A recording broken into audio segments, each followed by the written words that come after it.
할렐루야! 네, 반갑습니다. 저는 목사지만 쓸데없이 무게 잡는 걸 좋아하지 않습니다. 정장을 입고 머리를 잘 빗어 넘기고 얼굴에 화장품을 바르고 근엄한 표정을 짓고 말을 아끼고 있다가 말을 하게 되면 낮은 목소리로 근엄하게 이야기를 하면 좀 속된 말로 있어 보입니다. 무게감이 느껴지죠. 그런데 그거 다 쓸데없는 겁니다. 그것은 사람들끼리나 통하는 것이지 하나님께는 안 통하는 겁니다. 우리가 하나님께 기도할 때 목소리를 깔고 무게를 잡으면 무슨 좋은 일이 생깁니까? 아무 쓸데없는 것이죠. 예를 들면 이런 겁니다. 용돈이 필요한 아들이 아버지 앞에서 목소리를 깔고 얘기하는 겁니다. 아버지, 저 용돈이 필요합니다. 뭐라고? 안 들려. 뭐? 용돈이 필요합니다. 네. 점점 용돈 받기 어렵고 꿀밥 맞지 않으면 다행인 상황이 발생되는 것이죠. 그래, 하나님 앞에 기도할 때 쓸데없이 무게를 잡으면 안 되는 것처럼 강단에 서서 성도들에게 이야기를 할 때도 저는 쓸데없이 무게를 잡는 것을 그닥 좋아하지 않습니다. 제가 성인 목회를 하고 교구를 담당하고 또 교회를 개척해서 여러분들 앞에서 말씀을 선포하기 전에는 중고등학생들, 특히 어린이들 앞에서 설교할 기회가 많았습니다. 어린이들 앞에서 무게 잡으면 안 통합니다. 어린이들 앞에서는요, 부끄러움을 버려야 돼요. 그래서 뭐 이렇게 넥타이 매고 양복 정장 이게 필요한 게 아닙니다. 밝은 목소리, 힘찬 목소리, 높은 톤의 목소리로 여러 가지 이 성대모사도 필요하고 또 얼굴 표정도 짓고 그렇게 아이들의 주의를 집중시키고 말씀을 쏙쏙 심어지게 선포하는 것이 필요합니다. 그렇게 훈련을 받아서 그런지 성인 목회를 한 이후에도 쓸데없이 무게 잡는 것 따위는 잘 안 합니다. 사랑하는 성도 여러분, 저도 그렇고 여러분들도 그렇고 쓸데없는 힘은 좀 뺐으면 좋겠습니다. 어깨에 힘 들어가고 목에 힘 들어가고 이런 거는 신앙을 떠나서도 별로 좋지 않게 우리가 생각하지 않습니까? 힘 빼고 편안하게 노래를 부를 때도요, 힘을 주면 소리가 잘 안 나온다고 합니다. 글씨를 쓸 때도 쓸데없는 곳에 힘이 들어가면 글씨가 잘 안 나오죠. 뭐를 해도 힘을 빼야 더 잘 된다고 다들 이야기를 합니다. 그 초보자들은 항상 긴장되어 있고 경직되어 있고 힘이 들어가 있고요. 고수일수록 힘을 뺍니다. 무술을 할 때 상대방을 펑 해서 저 멀리 날려보내는 고수는 힘을 잔뜩 쥐는 줄 아는데 사실은 힘이 빠져 있을 때가 더 많다고 합니다. 신앙을 할 때 힘을 빼십시오. 자기 목소리, 자기 의견, 자기 생각, 자기 고집 그런 것들을 너무 힘있게 붙잡고 있으면 그러면 자기 그 고집 때문에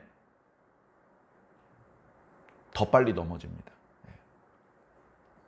겸손한 마음으로 하나님께 나오셨으니 이 시간 말씀을 들을 때도 겸손한 마음으로 힘 빼고 어떤 말씀을 주시든지 다 받겠습니다. 그죠? 그런 마음으로 말씀을 들으시면 유익될 줄로 믿습니다. 말씀은 또 내 거가 돼야 돼요.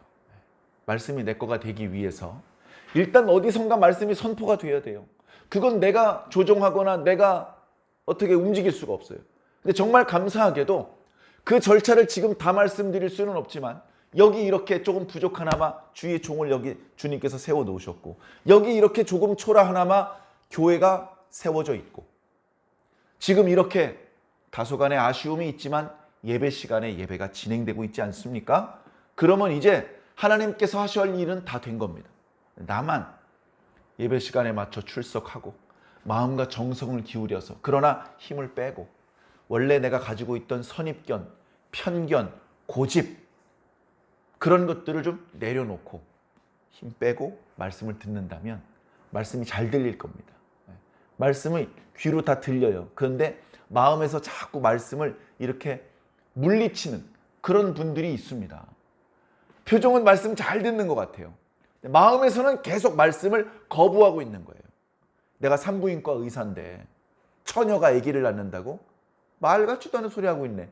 마음속으로는 그렇게 생각하고 있습니다. 얼굴로는 웃고 있고 아멘 아멘 입모양을 하고 있는데 마음속으로 거부할 수 있어요. 그죠?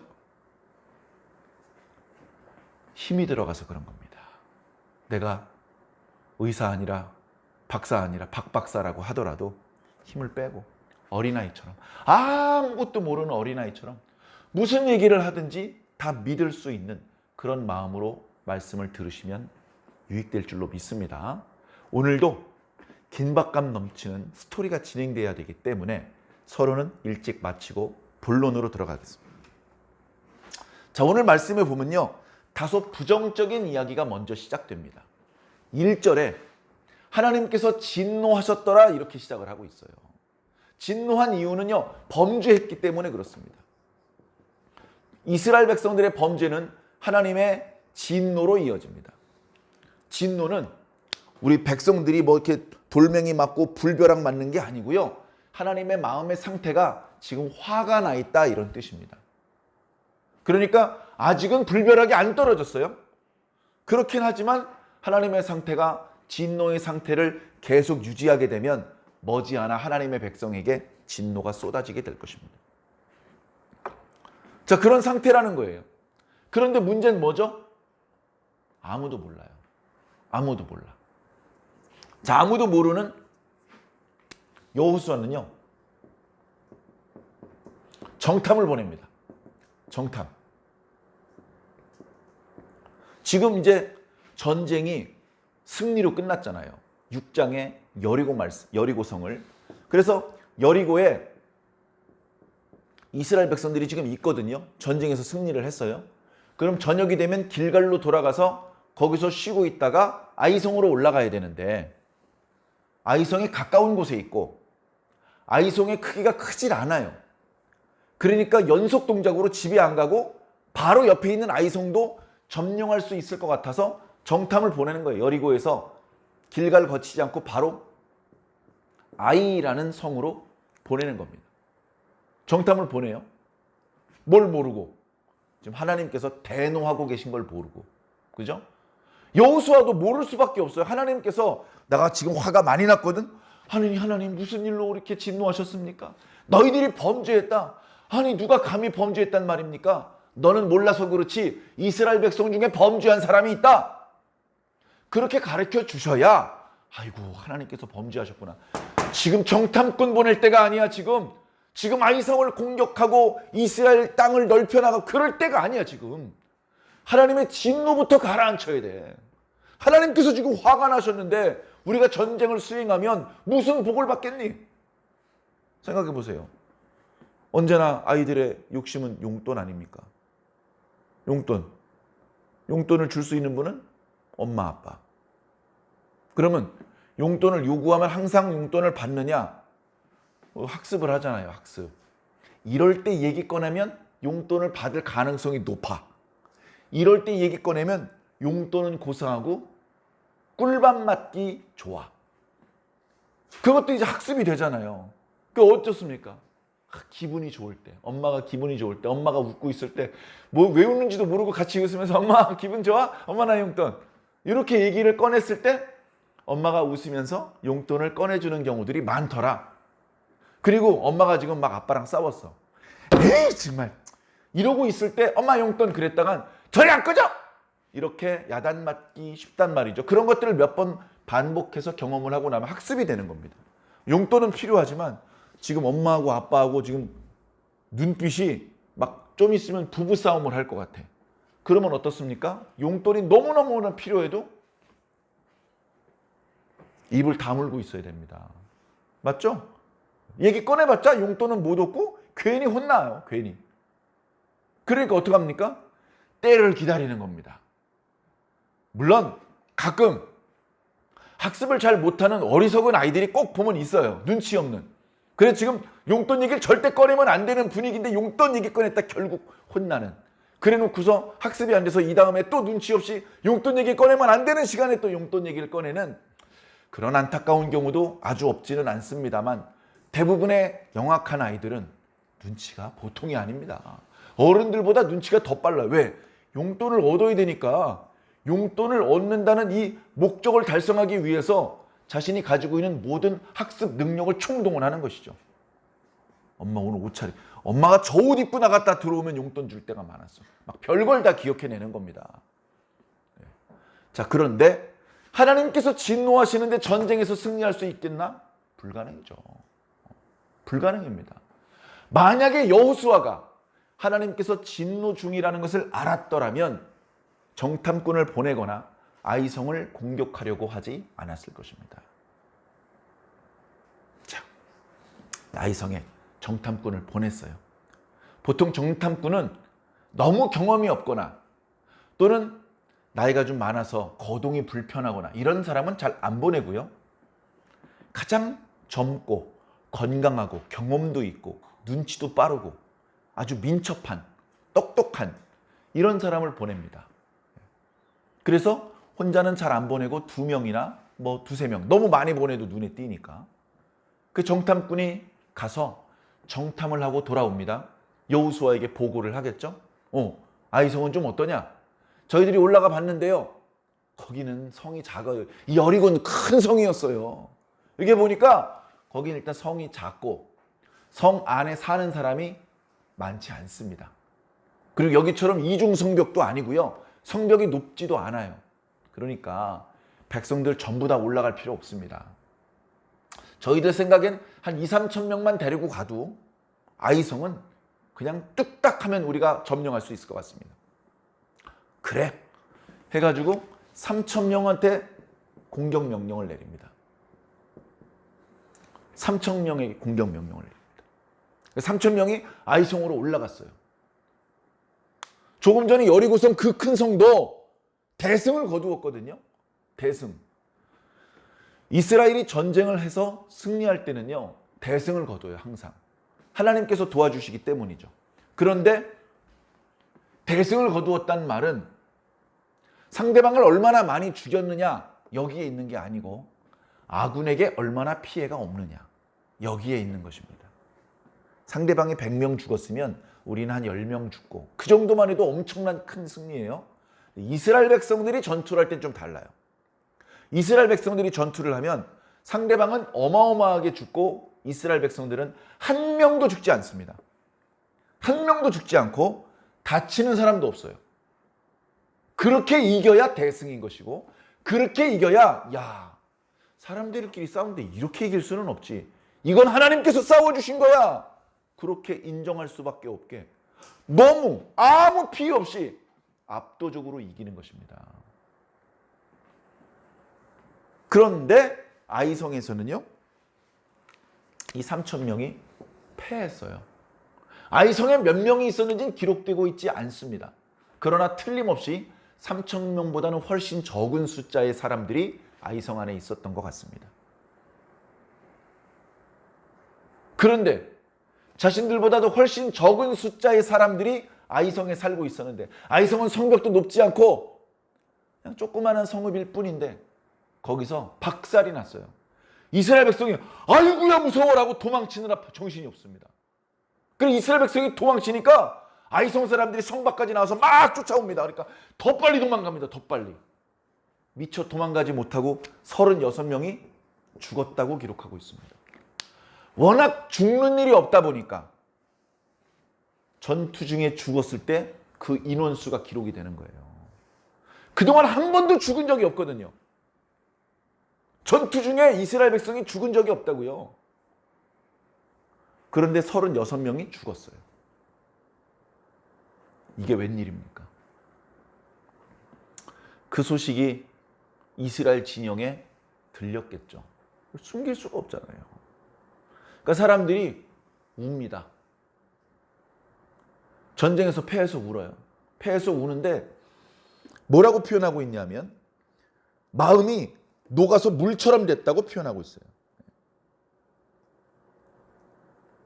그들의 마음이 녹아서 물처럼 돼버렸다. 물처럼 돼버렸다는 표현은 완전히 어떤 용기를 잃어버렸다는 겁니다. 우리가 그런 말을 하죠. 깜짝 놀랐을 때 간이 콩알만해졌다. 막 무서운 상황인데도 용기를 바라면 와, 간이 큰 놈이다. 간을 가지고 사람이 얼마나 용감한지 그런 것들을 이제 표현하는 경우들이 많은데, 근데 간이 콩알만해졌어. 이건 뭐예요? 간이 녹아가지고 쪼만해진 거예요. 근데 물까지 됐다는 건 콩알만큼도 안 남고 완전히 녹아버렸다는 뜻입니다. 그렇게 이스라엘 백성들은 지금 여리고성의 승리로 막 사기가 끌어오르다가 갑자기 사기가 땅바닥에 떨어졌어요. 어떻게 보면 전쟁을 하다 보면 이길 수도 있고 질 수도 있고, 어떻게 상대방만 죽여 하다 보면 우리가 죽을 때도 있지, 그렇게 생각할 수도 있는데 이스라엘은 좀 특별한 경우였어요. 그렇기 때문에 전쟁 중에 진다는 건 있을 수 없는 일이거든요. 전쟁 중에 진다는 건 간단해요. 하나님이 안 도와주신 거예요. 하나님이 안 도와주신 거라고. 전쟁에서 패했고 앞으로 이길 수 있을까 두려운 마음이 들고, 그러니까 일단 모여서 막 웁니다. 울다가 어두워질 때쯤에 여호수아가 하나님께 기도합니다. 하나님, 어쩌자고 우리를 지게 만드셨습니까? 어쩌자고 우리 목숨을 저 아모리 사람들의 손에 붙이셨습니까?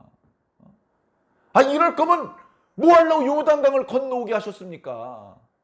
요단강 건너오기 전에 땅도 꽤 넓었는데 12지파가 다 거기서 살긴 좀 비좁았지만 그냥 거기를 만족하고 살 걸 그랬습니다. 괜히 건너와가지고 오늘만 36명이 죽었고, 우리 이스라엘 군대가 아이성이라고 하는 코딱지만한 성읍과 싸워서 졌다는 소문이 가나안 땅 사방으로 퍼져나가면 이제 가나안 땅에 살고 있는 사람들이 용기를 얻어서, 야, 걔 별거 아니네, 아이성 애들도 걔들이랑 싸워서 이겼대. 아, 그래? 야, 그럼 우리 한꺼번에 달려들어가지고 걔네들 완전히 씨를 말려버리자. 그러고 나올 것 같습니다, 이제. 그렇게 그들이 일거에 달려들면 이제 요단강 건너온 이스라엘 백성들은 다 죽을 텐데 하나님 어떡하시려고 이렇게 하신 겁니까? 슬픔, 놀람, 거기다 하나님께 대한 섭섭함.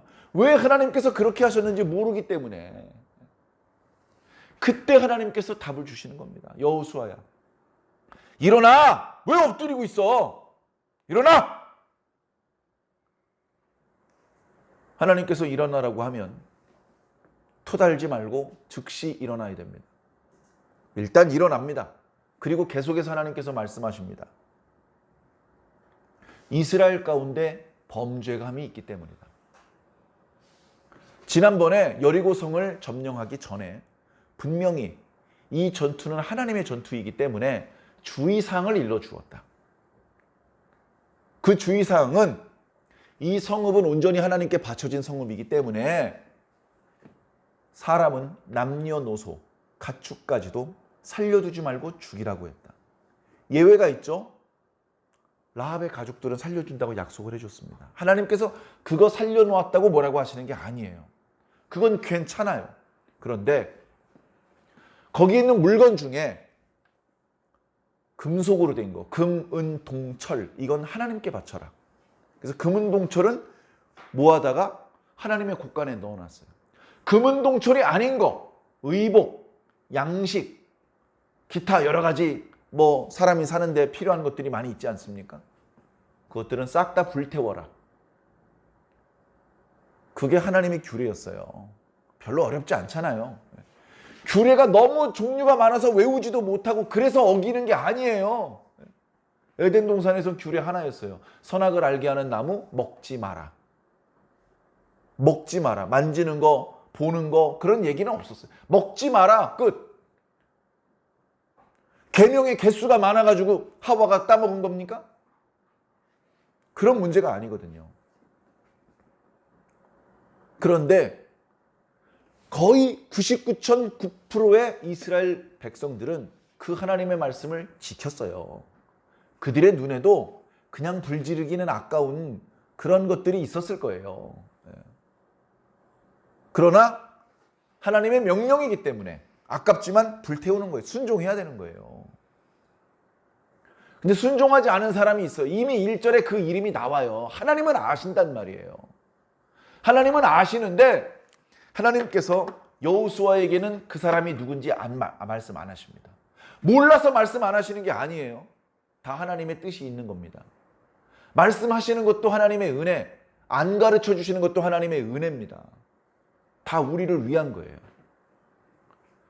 말씀하지는 않으시면서 이렇게 말씀하십니다. 백성들을 성결하게 해라. 백성들을 성결하게 한다는 말은 크게 두 가지입니다. 몸을 씻는 거예요. 옷을 씻고.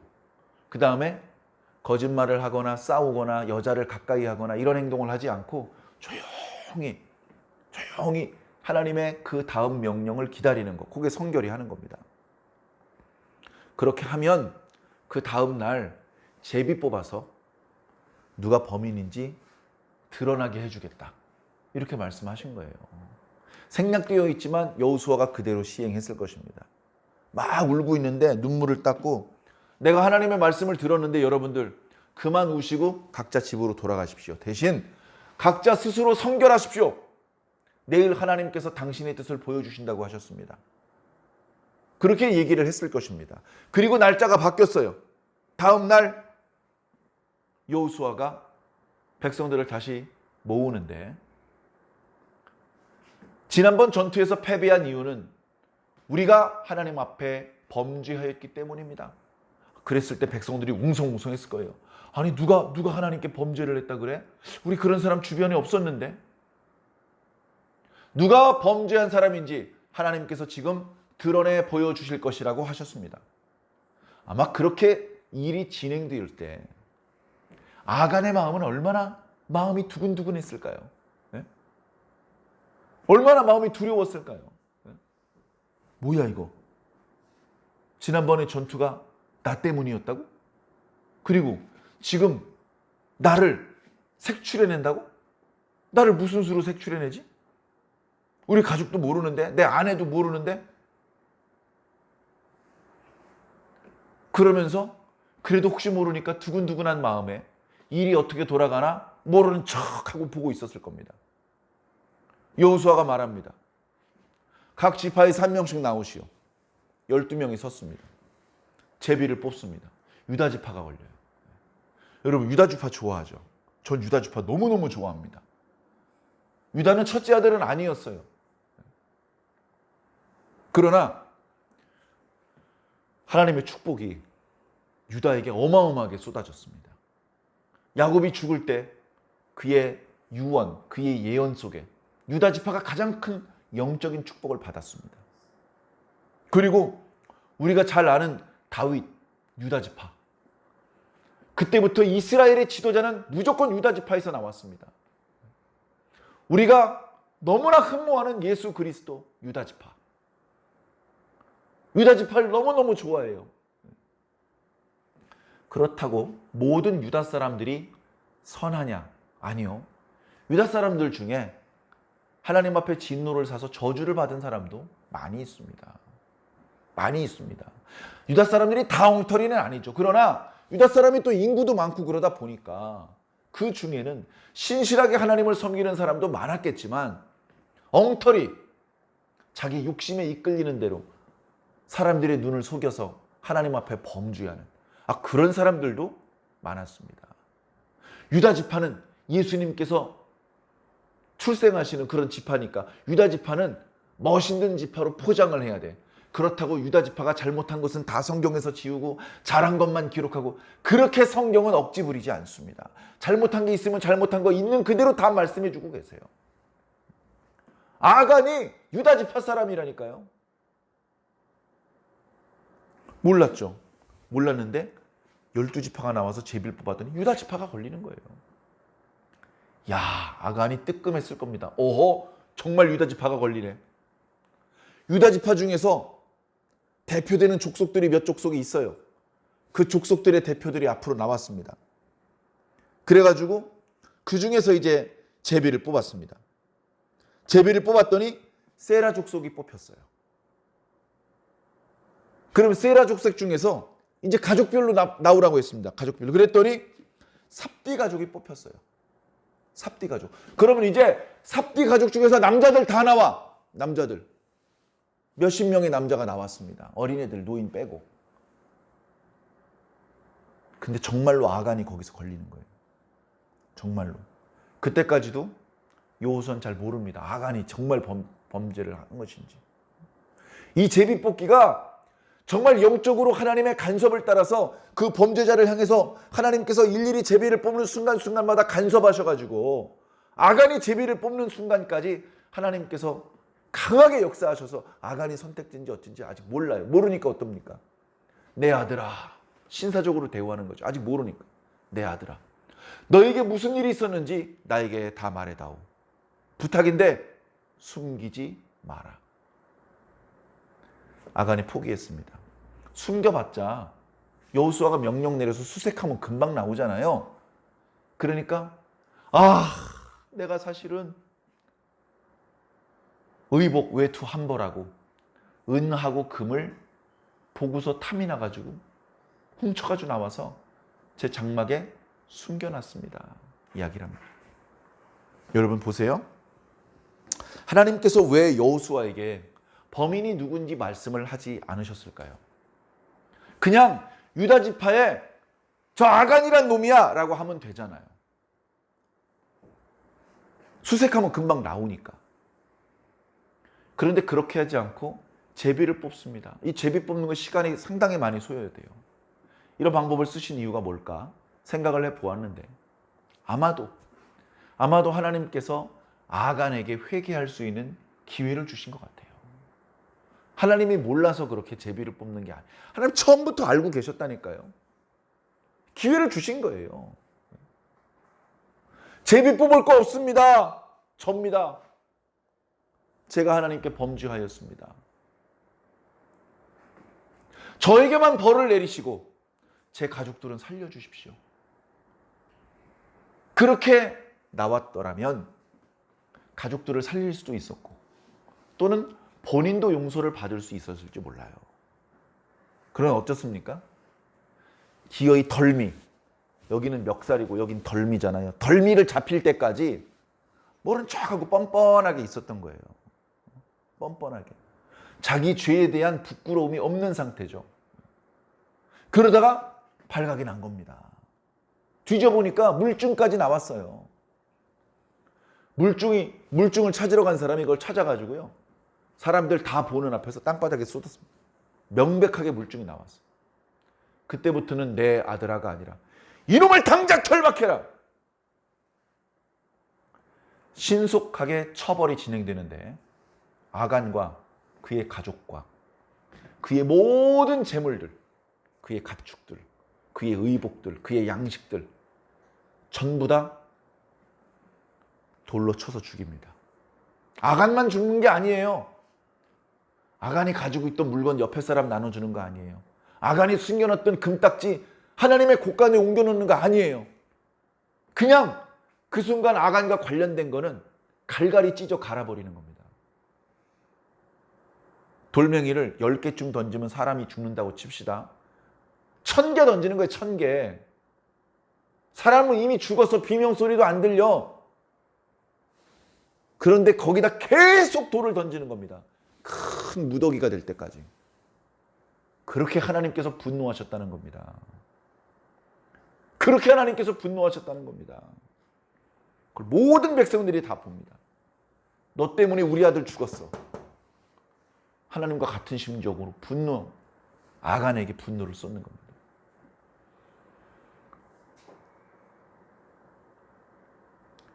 (6장은) 7장, 8장까지 연결되어 있는 말씀입니다.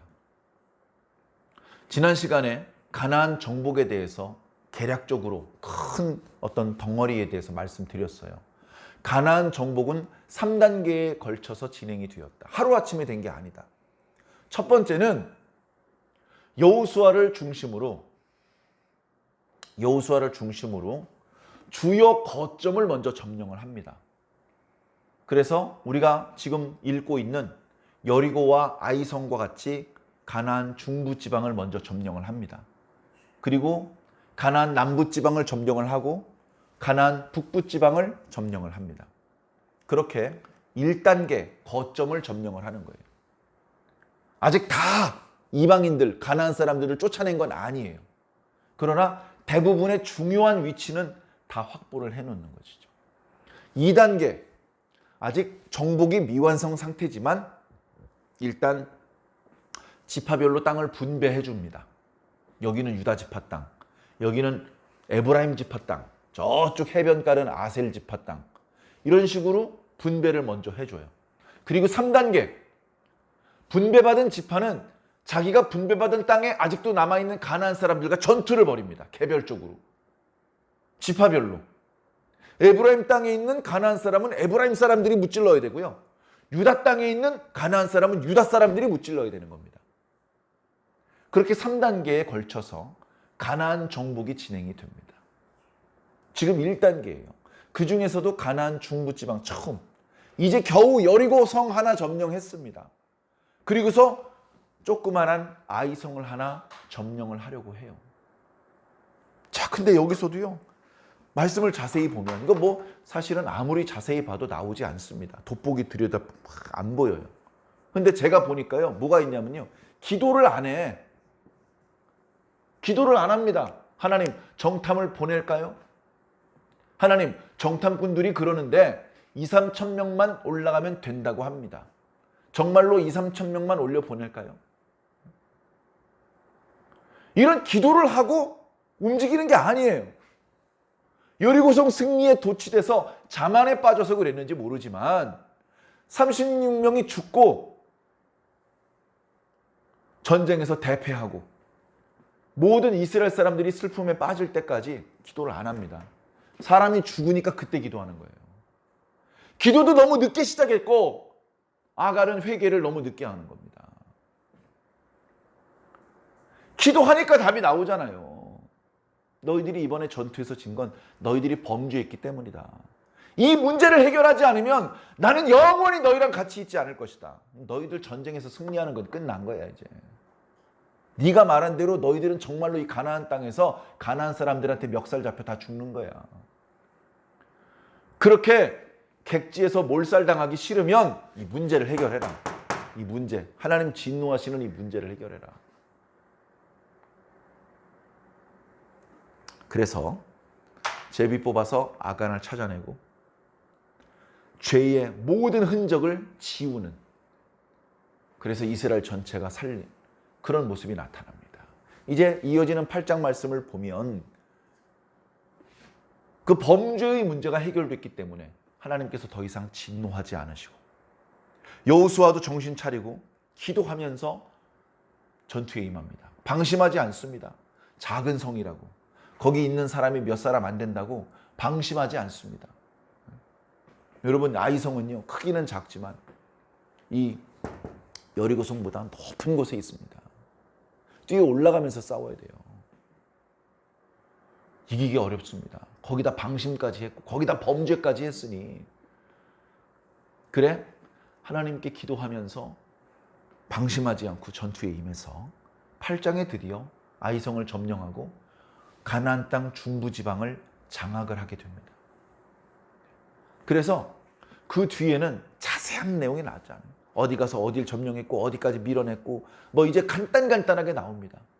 전투의 양상을 자세히 말씀해 주시는 것은 6, 7, 8장이 전부 다예요. 그 전에도 말씀드렸던 것처럼 6, 7, 8장을 통해서 교훈을 얻어야 되는 겁니다. 순종했더니 말도 안 돼. 네? 전투를 하려면 칼이 있어야지. 전투를 하려면 조용히 숨어 있다가 기습을 해야지. 전투를 하려면 푹 자고 잘 먹고 이렇게 체력을 비축해 놨다가 뛰어 올라가야지. 뺑뺑뺑뺑뺑뺑뺑뺑 도느라고 체력 다 방진하고 소리 꽥꽥꽥 질러가지고 상대방이 화살로 쏘기 좋게 자기 나 어디 있다 위치 알려주고. 네?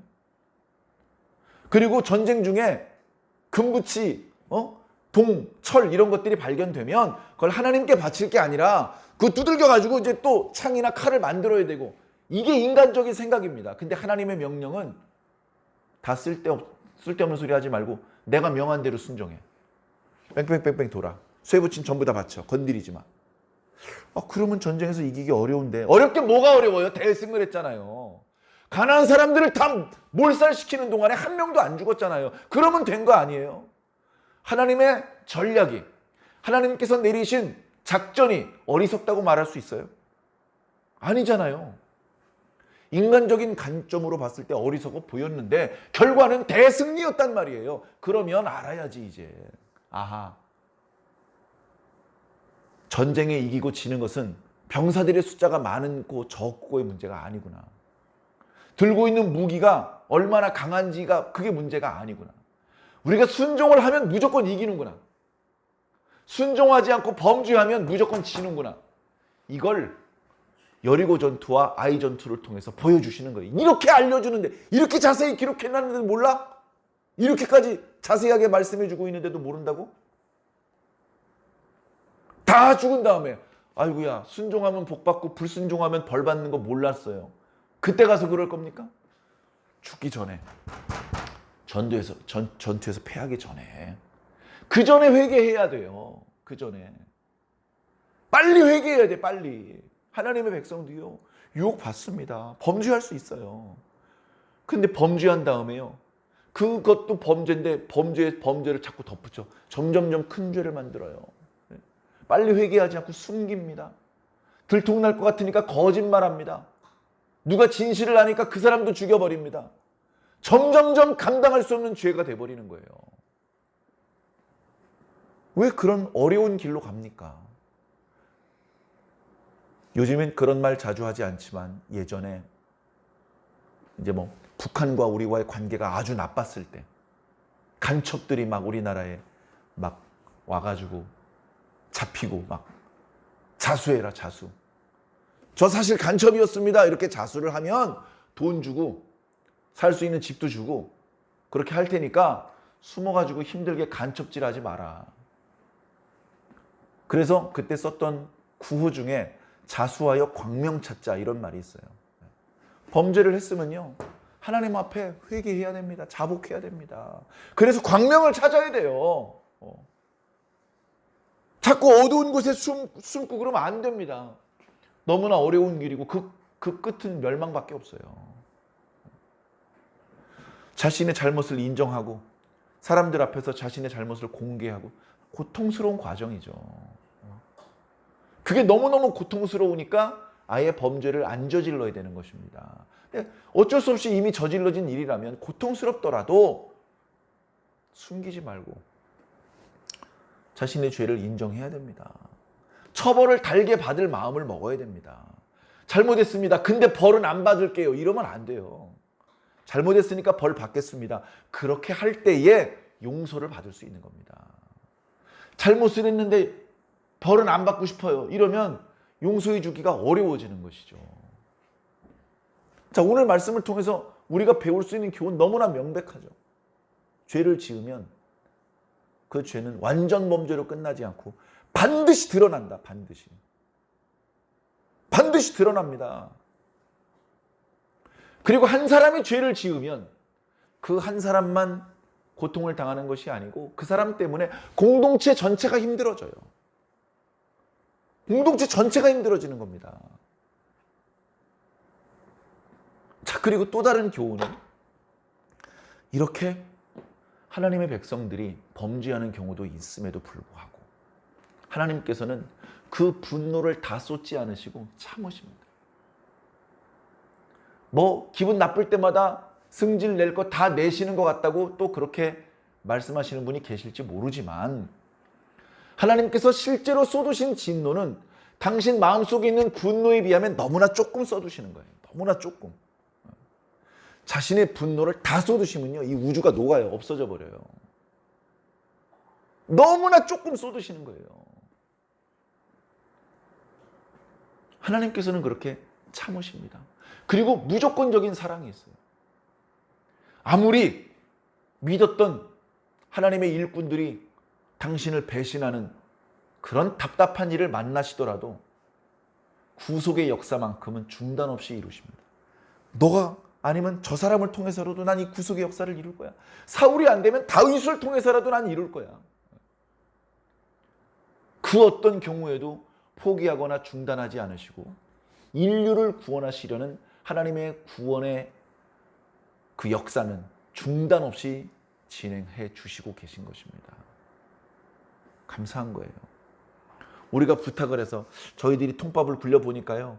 야, 우리가 율법을 못 지켜요. 그래, 우리가 그러면 율법을 다 지키지 못했는데도, 그런데도 구원을 받을 수 있는 방법이 있다면 하나님의 아들이 이 땅에 내려오셔야 됩니다. 하나님의 아들에게는 전능한 능력이 있지 않습니까? 무한대의 능력. 그 하나님의 아들이 우리 인간과 똑같은 모양으로 오셔서 우리 인간을 대표해서 죽으셔야 됩니다. 그러면 한 사람을 죽은 건데 그 한 사람 속에 무한대의 능력이 있기 때문에 모든 사람을 대신해서 죽은 게 되는 겁니다. 그거밖에는 우리가 살아날 방법이 없습니다. 죄송하지만 예수님, 저희를 위해 죽어주세요. 우리가 요구한 게 아니에요. 우리가 그런 방법이 있는 걸 발견한 게 아니라고요. 하나님께서 우리가 살 길을 그렇게 영원 전부터 만들어 놓으셨어요. 그 뜻을 구약 때는 구약대로, 신약 때는 신약대로 중단 없이 지금 이루어가고 계신 겁니다. 예수님 오기 전에는, 예수님 오기 전대로 구속의 역사를 전개시켜 오셨고, 예수님께서 부활 승천하신 이후에는 이후대로 성령을 통해서 복음이 선포되게 만드시는 겁니다. 그 과정 중에 오늘 저와 여러분들이 이렇게 예배 시간에 모여서 하나님께 예배를 드리고 있는 것이죠. 지금 이 순간도 하나님의 구속이, 하나님의 구원이 이루어지고 있는 겁니다. 우리가 요구했습니까? 하나님께서 허락해 주셨고 우리는 그 구원의 끈을 잡은 겁니다. 벼랑에 매달려 있는데 저 위에서 튼튼한 줄을 던져줬어요. 줄이 손에 잡을 수 있는 곳으로 탁 떨어졌습니다. 미끄러지지 않게 중간중간에 매듭이 있습니다. 그걸 내 힘으로 올라가는 게 아니고 잡고만 있으면 당겨준답니다. 그런 줄을 위에서 던져주셨다고요. 근데도 죽는 사람이 있어요. 안 잡아, 그 줄을. 안 잡아. 그럼 죽는 겁니다. 잡고 안 잡고는 본인이 알아서 하는 거야. 하나님께서 하실 건 다 하셨어. 이제 우리는 하나님 너무하십니다, 이렇게 원망을 할 수 있는 그런 상황은 없습니다. 우리는 무조건 하나님의 말씀을 들어야 되고 하나님의 방법대로 살아야 되고 하나님께서 내미신 손, 하나님께서 던지신 밧줄 그거 잡아야 됩니다. 그리고 무조건 하나님께 다 맡겨야 됩니다. 내 체중을 하나님께서 던지신 밧줄에 100% 옮겨 싣습니다. 이 줄 끊어지면 저 죽습니다. 죽든지 살든지 마음대로 하십시오 하고 내 인생, 내 생명, 내 시간, 내 재능, 내 돈 다 하나님께 100% 맡길 수 있어야 됩니다. 그렇게 할 때 하나님께서 잡아당겨 주시는 것이죠. 그렇게 안 하면 아주 어려운 상황을 만나게 될 수도 있습니다. 이 속상한 상황이 저 할례 받지 않은 불신자들에게 벌어진 것이 아니고 바로 이스라엘 백성들에게 벌어진 것입니다. 이런 속상한 상황이 저 타 종교인들과 불신자가 아니라 그리스도인들에게 이루어질 수도 있는 것입니다. 축복의 자리에 와서 그 누구보다도 큰 진노를 뒤집어 써서야 되겠습니까?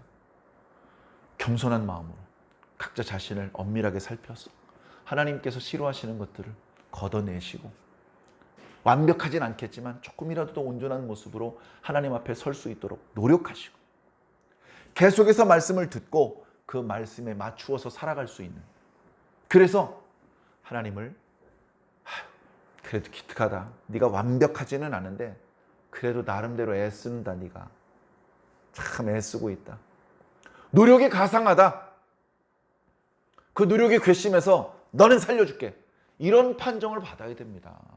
우리 스스로 하나님의 그 불쌍히 여겨주시는 은혜 말고 우리 스스로 당당하게 합격점을 얻는 건 불가능하기 때문에 우린 하나님의 자비, 그걸 기댈 수밖에 없어요. 그러니까 완벽하지 못하더라도 우리가 할 수 있는 최선은 다 해야 되는 것입니다. 뭘 어떻게 될지 모를 때 실수하는 것에 대해서는 탓하지 않으십니다. 어떻게 해야 되는지 아는데도 그렇게 하지 않았을 경우에는 야단 맞겠죠. 예복을 입어야 되는지 아는데도 안 입고 있으면, 밧줄을 잡아야 되는지 아는데도 안 잡으면, 그러면 나중에 야단 맞을 수 있겠죠. 사랑하는 성도 여러분, 시간마다 때마다 선포되는 말씀을 소중히 여기시고, 말씀이 뭐 재미가 왜 이렇게 없지? 졸리기만 하던데? 이렇게 말씀을 자기 기호에 맞게 재단하려고 하지 마시고, 그냥 재미있으면 재미있는 대로, 재미없으면 재미없는 대로 말씀을 주시는 대로 일단 받으시고, 그 말씀 중에서 이제 내가 실천해야 되는 것, 내 일상생활에 적용해야 되는 것, 전과 다른 방법으로 바꿔야 되는 것, 이런 것들을 각자 그렇게 말씀을 자기에게 맞춰 실천해 나가셔야 됩니다. 그렇게 할 때 우리가 기대하지 않았던 하나님의 크신 은혜와 놀라운 선물과 은총을 맛보게 되실 줄로 믿습니다. 모두 그 은총을 맛보게 되시기를 예수님 이름으로 간절히 축원합니다.